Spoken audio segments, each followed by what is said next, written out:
sur la dernière mouture de la politique agricole commune, les droits de plantation ont tout simplement disparu à partir du 1er janvier 2016 et pour les pays qui le choisiront, 1er janvier 2018.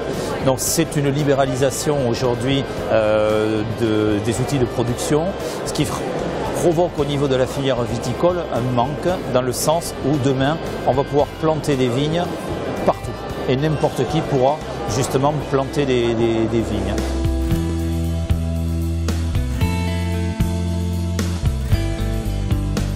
On sait que derrière cette libéralisation, il peut y avoir notamment des pertes de notoriété et d'image d'appellation. Pourquoi?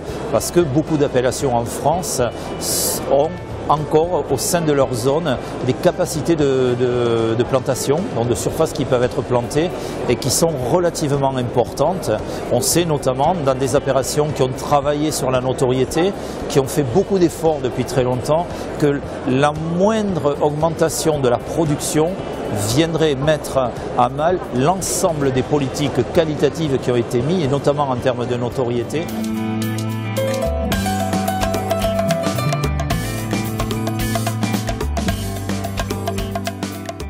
Il y a quand même urgence parce que 2016 c'est demain. Nous on souhaite que les choses soient clarifiées avant 2014 au moment de la discussion sur la réforme de la politique agricole commune. C'est pour ça qu'aujourd'hui il y a urgence. Les élus locaux font pression sur leurs députés sénateurs qui quelque part doivent faire pression sur le gouvernement. On sait que le ministre de l'Agriculture là-dessus a pris des engagements. Aujourd'hui il y a une étape importante qui est faite avec les autres pays producteurs européens.